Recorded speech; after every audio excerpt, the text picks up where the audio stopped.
दोस्तों, अगर आप भी कोरोना वायरस की वैक्सीन का बहुत ही बेसब्री से इंतज़ार कर रहे हैं तो इस वीडियो को अभी दिल से लाइक कर दीजिए। दोस्तों, कोरोना वायरस की वैक्सीन को लेकर दुनिया भर में हलचल तेज़ हो गई है। अमेरिका, भारत, ब्रिटेन से लेकर साउथ अफ्रीका तक कोरोना वायरस की वैक्सीन बनाने में लगे हुए हैं और कई सारी वैक्सीन अपने आखिरी ट्रायल में भी हैं, यानी कि अब जल्द ही कोरोना वायरस ख़त्म होने वाला है। तो चलिए दोस्तों, आपको बताते हैं कि पूरी दुनिया में इस समय कौन सी वैक्सीन किस स्टेज में है। सबसे पहले बात करें रूस की, तो हाल ही में रूस के स्वास्थ्य मंत्री ओलेग ग्रिदनेव ने ये कहा है कि रूस 12 अगस्त को दुनिया की पहली कोरोना वायरस वैक्सीन को रजिस्टर कराएगा। और दोस्तों, ऐसे में रूस वैक्सीन की रेस में दूसरे देशों से काफ़ी ज़्यादा आगे निकल गया है। वो बात अलग है कि दुनिया के कई सारे देश रूस की इस वैक्सीन को पूरी तरह से गलत मान रहे हैं, क्योंकि उनका मानना है कि रूस ने इस वैक्सीन से जुड़ी कोई भी जानकारी दुनिया के साथ साझा नहीं की है। रूस ने कहा कि अगले महीने से कोरोना वायरस वैक्सीन का प्रोडक्शन शुरू हो जाएगा, क्योंकि वैक्सीन ने अपना अंतिम चरण ह्यूमन ट्रायल भी सफलतापूर्वक पूरा कर लिया है। दावा ये भी किया जा रहा है कि रूस में बनाई जा रही कोरोना वैक्सीन जल्द ही बाज़ार में भी आ सकती है।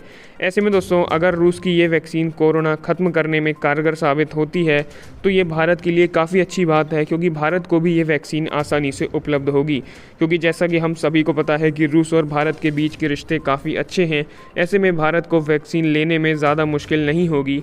इसी बात पर दोस्तों, इस वीडियो को लाइक तो कर ही दीजिए और साथ ही साथ नीचे कमेंट में जय हिंद भी ज़रूर लिखिएगा। रूस के स्वास्थ्य मंत्री मिखाइल मुराशको ने यह कहा है कि उम्मीद की जा सकती है कि सितंबर के अंत तक ये वैक्सीन प्रोडक्शन स्तर पूरा कर लेगी। हालांकि कुछ समय पहले एक रिपोर्ट में ये भी कहा गया था कि रूस के गमालिया इंस्टीट्यूट की तैयार की जा रही वैक्सीन 10 अगस्त तक मार्केट में उपलब्ध हो जाएगी। मॉस्को में स्थित गमालिया इंस्टीट्यूट के वैज्ञानिकों का यह कहना है कि वैक्सीन का प्रोडक्शन होने के बाद सबसे पहले हेल्थ डिपार्टमेंट के फ्रंट लाइन हेल्थ वर्कर्स को ये वैक्सीन दी जा सकती है, क्योंकि वो प्राथमिकता में हैं। उन्हें आगे भी संक्रमित लोगों के बीच काम करना है और वैक्सीन लगानी है। ऑक्सफोर्ड यूनिवर्सिटी की कोविड-19 वैक्सीन के ट्रायल के लिए भारतीय मूल के दीपक पालीवाल ने अपनी जान दांव पर लगाई है। रूस ने भले ही अपनी वैक्सीन के कारगर होने और सफल परीक्षण की बात कही हो, लेकिन दोस्तों, रूस की तरफ से अपने यहाँ तैयार की जा रही वैक्सीन से जुड़े ट्रायल का कोई भी डेटा सार्वजनिक नहीं किया गया है। कितने लोगों पर इसका टेस्ट हुआ, क्या लक्षण देखने को मिले, वैक्सीन के बाद रिजल्ट कैसा रहा, इन सवालों के जवाब अभी भी नहीं मिले हैं। इसीलिए ये शंका जाहिर की जा रही है कि वैक्सीन कोरोना संक्रमण पर प्रभावी होगी या नहीं। इसके अलावा दोस्तों, बात करें दूसरी वैक्सीन की, तो ऑक्सफोर्ड एस्ट्राजेनेका की वैक्सीन कोविशील्ड भी इस साल नवंबर तक आ सकती है। इसका भारत में 18 जगहों पर ट्रायल किया जा रहा है। इसमें 1600 वॉलंटियर शामिल हैं। इसकी कीमत 225 रुपये प्रति डोज हो सकती है। ये दुनिया में कोरोना की सबसे सस्ती वैक्सीन होगी। सीरम इंस्टीट्यूट ऑफ इंडिया के CEO आदर पूनावाला का ये कहना है कि अगर ट्रायल कामयाब होता है तो 2021 की पहली तिमाही तक इसके 30 से 40 करोड़ डोज तैयार कर लिए जाएंगे। National biopharma mission and grand challenge India programme के तहत सरकार और मेलिंडा गेट्स फाउंडेशन के बीच एक करार भी हुआ है और इसी के तहत देश में इस बड़े वैक्सीन को बड़े पैमाने पर परीक्षण किया जाएगा। इसके बाद दोस्तों, यहाँ पर अगली बड़ी खबर की बात करें तो वो है कि कोरोना वायरस की वैक्सीन तैयार करने और उसके ट्रायल को लेकर ब्रिटेन के 2 वैज्ञानिक आमने सामने आ गए हैं। ऑक्सफोर्ड यूनिवर्सिटी के दोनों वैज्ञानिक कोरोना वायरस की वैक्सीन के ट्रायल की प्रक्रिया को लेकर एक दूसरे की राय से सहमत नहीं हैं। ये विवाद तब सामने आया जब ऑक्सफोर्ड की कोरोना वैक्सीन का ट्रायल तीसरे राउंड में चल रहा है।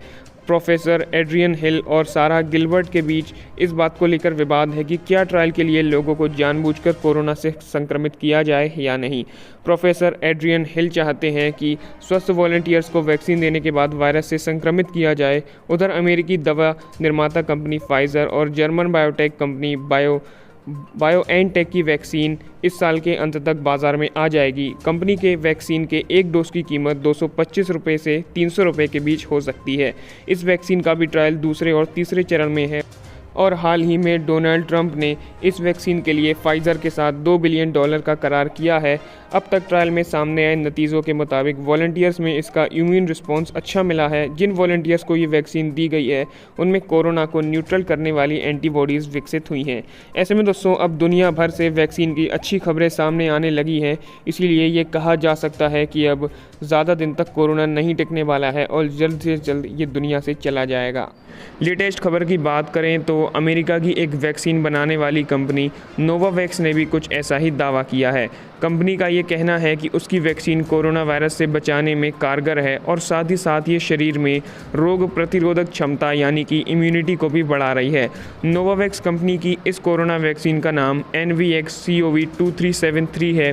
कंपनी ने दावा किया है कि ये वैक्सीन कोरोना वायरस को तो ख़त्म करने में सक्षम है ही, साथ ही साथ ये शरीर में उच्च स्तर के एंटीबॉडीज़ भी बनाएगी ताकि भविष्य में शरीर पर कोरोना का हमला ना हो। कंपनी का ये कहना है कि उसकी वैक्सीन का अभी अंतिम यानी आखिरी ट्रायल चल रहा है, जो कि बस जल्द ही ख़त्म हो जाएगा और फिर ये वैक्सीन अगस्त के अंत तक बिकने के लिए तैयार हो जाएगी। इसके बाद हम बड़े पैमाने पर वैक्सीन का उत्पादन करने में सक्षम भी हो जाएंगे। और दोस्तों, ये तो हम सभी जानते हैं कि भारत और अमेरिका के बीच रिश्ते काफ़ी अच्छे हैं, इसलिए जैसे ही अमेरिका ये वैक्सीन तैयार कर लेगा, सबसे पहले भारत को ही वैक्सीन उपलब्ध होगी और हम सभी के लिए ये काफ़ी खुशी की बात है। तो इसी बात पर इस वीडियो को एक लाइक तो कर ही दीजिए, साथ ही साथ नीचे कमेंट में जय हिंद ज़रूर लिखिएगा। दोस्तों, नोवावैक्स के प्रमुख ग्रेगरी ग्लेन ने ये भरोसा जताया है कि अंतिम चरण के ट्रायल के डेटा के आधार पर कंपनी को सरकार की ओर से वैक्सीन बनाने की अनुमति जल्द ही मिल जाएगी। नोवावैक्स कंपनी ने अपनी इस वैक्सीन NVX-CoV2373 को लेकर ये दावा किया है कि इसकी 2 खुराक लेने के बाद कोरोना से संक्रमित मरीज पूरी तरह से ठीक हो जा रहे हैं। आपको बता दें, इस वैक्सीन के लिए कंपनी को व्हाइट हाउस यानी अमेरिकी सरकार से फंडिंग मिली हुई है। इस वैक्सीन का ट्रायल मई महीने के अंत में शुरू हुआ था। रिपोर्ट्स के मुताबिक इसकी खुराक लेने से अब तक 18 से 59 साल के 106 कोरोना संक्रमित मरीज ठीक हो चुके हैं। ये वैक्सीन के पहले चरण के ट्रायल के अध्ययन में सामने आया है। अब देखना होगा कि इसके तीसरे यानी अंतिम चरण के ट्रायल का परिणाम कितना कारगर और सुखद होता है। इसी बीच दोस्तों, दिग्गज टेक कंपनी माइक्रोसॉफ्ट के संस्थापक बिल गेट्स ने बताया कि कोरोना वैक्सीन कब तक बाजार में आ जाएगी। जी हाँ, बिल गेट्स ने कहा कि कोविड-19 वैक्सीन अगले साल की शुरुआत में उपलब्ध होगी। उन्होंने कहा कि संभव है कि शुरुआत में वैक्सीन सिर्फ अमीर देशों को ही उपलब्ध हो। साथ ही उन्होंने ये भी आशंका जताई है कि शुरुआती वैक्सीन वायरस के खिलाफ बहुत ज़्यादा प्रभावी नहीं होगी। शुरुआती वैक्सीन लंबी अवधि के लिए आदर्श नहीं होगी। ज़्यादा प्रभावी वैक्सीन आने में थोड़ा समय लग सकता है। उन्होंने कहा कि अमेरिका को इस मामले में वैश्विक सोच के साथ आगे बढ़ना चाहिए। उन्होंने पूरी दुनिया के हितों के बारे में सोचना चाहिए। बिल गेट्स ने आगे कहा कि अमेरिकी सांसदों को कम और मध्यम आय वाले देशों को कोविड-19 वैक्सीन खरीदने के लिए $8 अरब की सहायता देने को प्रोत्साहित किया है। हमारी कोशिश है कि कोविड-19 सिर्फ अमीर देश ही नहीं बल्कि गरीब देश में भी पूरी तरह से खत्म हो। बिल गेट्स की संस्था bill and Melinda Gates foundation ने कोविड-19 से संबंधित शोध के लिए $25 करोड़ की मदद दी है। यही नहीं, Gates AstraZeneca, Johnson and Johnson और नोवावैक्स की बनाई हुई कोविड-19 का भी पूरी तरह से इंतज़ार कर रहे हैं और उसको भी फंडिंग कर रहे हैं। ऐसे में दोस्तों, हम सभी यही चाह रहे हैं कि जल्द से जल्द कोई भी वैक्सीन आए और कोरोना ख़त्म हो। WHO यानी कि विश्व स्वास्थ्य संगठन हर एक वैक्सीन की पूरी अपडेट दुनिया को दे रहा है।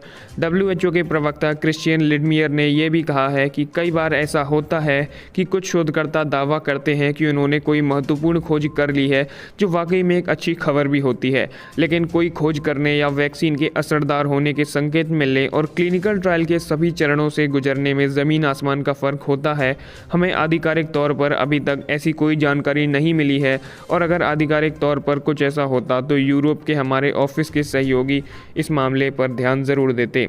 वहीं दोस्तों, दूसरी तरफ रूस की न्यूज़ एजेंसी TASS के मुताबिक सेचेनेव मेडिकल यूनिवर्सिटी द्वारा वैक्सीन का टेस्ट किया गया है। 18 जून को वैक्सीन टेस्ट के पहले चरण की शुरुआत हुई थी, जिसमें 18 वॉलंटियर्स को समूह को वैक्सीनेट किया गया था। इसके बाद 23 जून को वैक्सीन टेस्ट का दूसरा चरण शुरू हुआ, जिसमें 20 लोगों के समूह को वैक्सीनेट किया गया।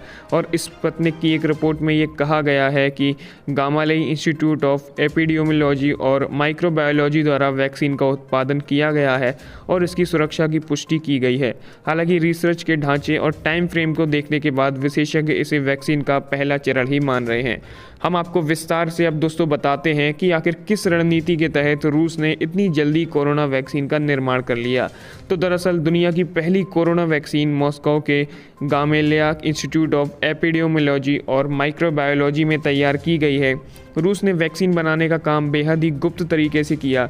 एक और जहां सभी देश वैक्सीन को लेकर प्रयोगों और डेवलपमेंट के प्रत्येक चरण की पूरी तरह से जानकारी दे रहे थे, वहीं रूस बेहद ही गुप्त तरीके से इस काम को अंजाम दे रहा था। और इसी बीच जून में वैक्सीन पर ह्यूमन ट्रायल का पहला चरण शुरू हो गया था। जानकारी के अनुसार सितंबर में दूसरे देशों से भी रूस मंजूरी की बात करेगा। माना जा रहा है कि हार्ड इम्यूनिटी के लिए रूस में कुल 4 से 5 करोड़ आबादी को टीका देना होगा। क्योंकि इतनी वैक्सीन एक साथ बनाना मुमकिन नहीं है, इसलिए रूस प्राथमिकता के आधार पर वैक्सीन देगा और हमारे भारत देश को भी जल्द ही रूस वैक्सीन दे देगा। तो यार फिलहाल तो इस वीडियो में इतना ही है। अगर वीडियो अच्छी लगी हो तो प्लीज़ इसे लाइक तो कर ही देना और शेयर भी कर देना, और यार लाइक तो करना मत भूलना प्लीज़। तो यार तब तक के लिए जय हिंद।